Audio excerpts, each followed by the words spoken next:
కస్టమర్ల నమ్మకాన్ని క్యాష్ చేసుకున్నాడు కేటు. ఒరిజినల్ అని నమ్మించి డూప్లికేట్ ఏషియన్ పెయింట్స్ ని అమ్మిన ఘటన సిక్కోలులో చోటు చేసుకుంది.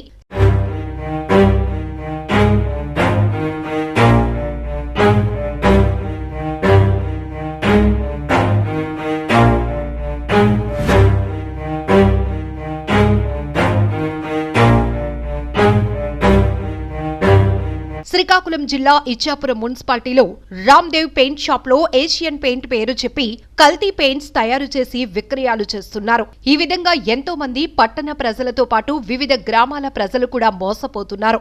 వీటిని గమనించిన ప్రజలు, స్థానికులు మీడియా సాక్షిగా నిలదీశారు. ఈ మోసపూరి వ్యాపారి పల్లె ప్రజలపై దృష్టి సారించాడు. పెయింట్స్ పై అవగాహన ఉందన్న ఆలోచనతో ఏషియన్ పెయింట్స్ పేరుతోనే నకిలీలు అమ్మేస్తున్నారు.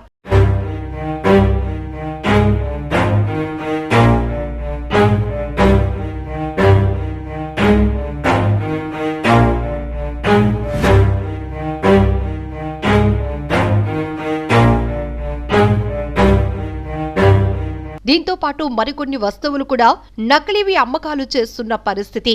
గురువారం పట్టణానికి చెందిన ఒక పెయింటర్ కొనుగోలు చేస్తూ అవి కల్తీ పెయింట్లుగా గుర్తించాడు.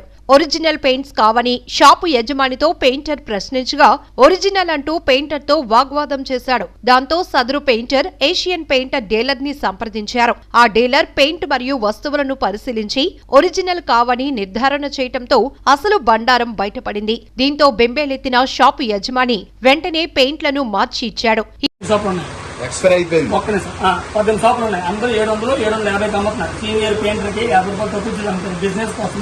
మామూలు పెయింటర్లో హౌస్ వాటర్ కోసం 750 అమ్ముతారు, కానీ ఇది 680కి అమ్ముతున్నారు. 20 రూపాయలకి ఏటి వస్తుందని చూసుకున్నప్పటికీ వాడిన తర్వాత తెలిసింది ఈ విషయం. ఇది మొత్తం పాలు దగ్గర పుట్టి అయింది.